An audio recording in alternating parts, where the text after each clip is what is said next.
Imagine buying a home that you can't live in, you can't rent it out, and now, well, you can't even sell it.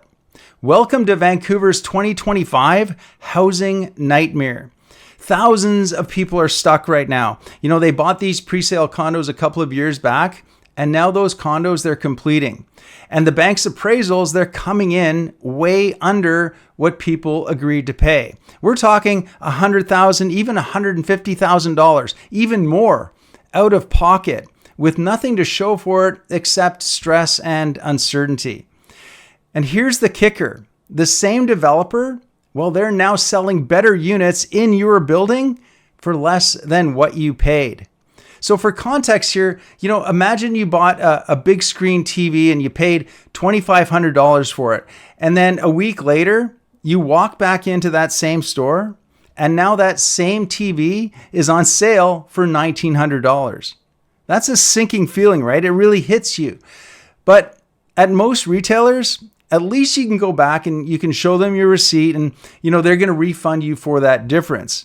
And yes, that's annoying for sure, but at least you're going to be made whole. Now, imagine that exact same scenario, but with a home. So you paid $850,000 for a pre-sale condo back in 2022. And now here in 2025, the developer is selling better units in the same building for $750,000. But guess what? There's no price protection, there's no refund, and there's no renegotiation either. So you're stuck paying $100,000 more than your neighbors. And there's nothing really that you can do about it. This is one of those unspoken truths in real estate. And it feels unfair, and in many ways it kind of is. But legally, it's binding. So let's zoom out for a second because this isn't just a few unlucky buyers. The market itself is telling a bigger story. Now, as of July of 2025, Metro Vancouver recorded 2,286 sales, and that's only 2% below last year. But still, it's 14% under the 10-year seasonal average. So that tells us, that the market, it might be stirring a little bit, but it's far from being red hot. And then meanwhile, active listings, they climbed to over 17,000. That's nearly 40% above the seasonal norms. So, more supply, fewer sales, that's classic buyer market territory.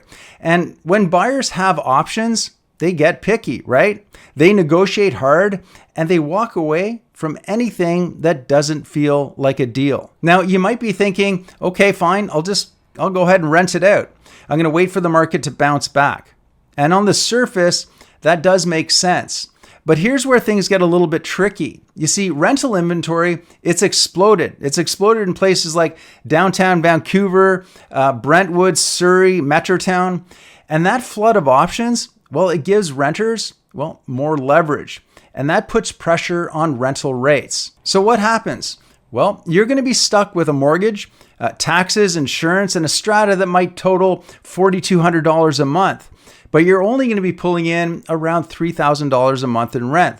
So that's a $1,200 gap every single month, not including, repairs and vacancy.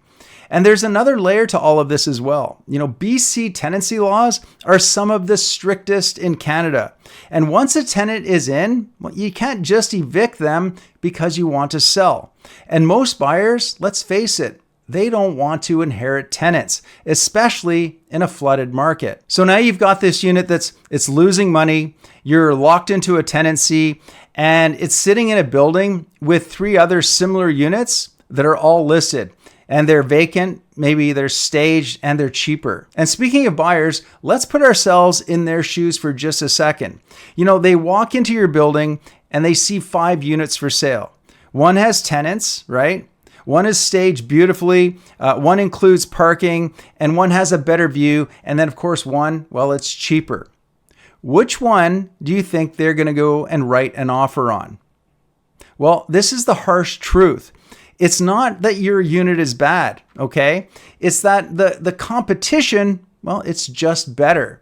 And buyers know that they have the upper hand. Even that old backup plan of selling the assignment before completion, it's breaking down. Developers, they're restricting assignments, they're charging steep fees, or they're requiring approval. And even if you do get permission, you're likely going to be competing with 5 other sellers, all trying to offload nearly identical contracts. And of course, they're all undercutting each other. You see, in this market, buyers don't chase deals. They wait for deals to chase them. And this isn't theoretical. One couple I know, they bought a pre-sale condo in 2022 for $880,000 for a 2-bedroom. And when that unit completed this summer, it appraised at $765,000. That's a $115,000 shortfall. And they were already stretched. They had no savings left. They had maxed out what the bank would lend. And they were forced into this position where they had to scramble for help from their family just so that they could close. And then I have another client who had a 1-bedroom investor style layout, right? No parking. It was tenanted. And so we listed it and nothing, right? I mean, crickets, no showings for weeks and weeks. Eventually, they ended up paying the tenant $9,000 just to leave so that they could stage the unit and relist it. And then still, we had to do a price drop.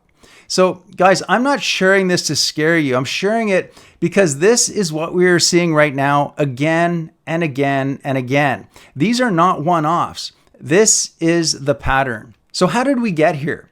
Well, between 2020 and 2022, money was cheap, right? Interest rates were at historic lows and everyone wanted in. And pre-sales were the ticket. And developers marketed hard. They promised price appreciation, promised flexibility, promised security. And buyers were told, hey, you've got 2 or 3 years to save. The market, it always goes up. But then, well, everything shifted. Rates doubled, mortgage stress tests, they tightened, immigration patterns, they changed, and then suddenly demand dried up, especially in overbuilt, investor-heavy areas. And now, all of those pre-sales bought back in 2021 and 2022, well, they're completing in a completely different market, one that has way more inventory, tighter lending, and way less FOMO. So what do you do if you are in this situation right now? Well, first of all, don't panic, okay? But don't wait either, all right? You're going to want to start off by getting a real-time market valuation. There's a link in the description box below. That way you can understand what your unit is actually worth today and not what you had paid for it or maybe what you had hoped it would be worth today, all right? Next, you're going to want to assess your financing gap, okay? So can you even close? Do you have a backup source of funds? So maybe that's a family or a HELOC or perhaps even another property. Now, if you don't, you're going to want to talk with a real estate lawyer because walking away from a deal, it does have consequences. First of all, you're going to lose your deposit, all right? But you might even get sued for damages as well. But depending on the gap, it could still be less damaging than closing on a money-losing asset. Now, if you're in that situation where you've already completed and you can't sell it, you're going to want to consider looking at some creative rental solutions. So things such as a furnished short-term rental or maybe a midterm corporate housing or even a partnership model with relocation firms. Your goal is to minimize your bleed and stay flexible, okay? And please don't beat yourself up if you're in this situation. You're not alone, right? A lot of smart, well-intentioned people, they didn't see this coming. They got caught off guard in a market that shifted incredibly fast. Now let's flip it. If you're buying right now, this might be your moment because prices are down, sellers are motivated, and developers, well, they're cutting deals they would have laughed at 2 years ago. But don't go in blind either, okay? Focus in on high inventory buildings. Watch for units with weak staging, limited exposure, or poor marketing, okay? Because those are often ripe for negotiation. And use appraisal uncertainty to your advantage. You're gonna wanna negotiate hard, ask the right questions, and work with somebody who can dig through those strata documents, okay? Analyze the comps and position your offer properly because yes, there are some deals, but the people who are getting those deals are the ones who are prepared. So this isn't a market for guessing. It's a market for planning. So if you're holding a presale, get clarity very fast. And if you're buying, get strategic. Because here's the truth. Most buyers, they don't realize that the system is stacked against them until it is too late. So make sure you watch this next video here because it could literally save you tens of thousands of dollars.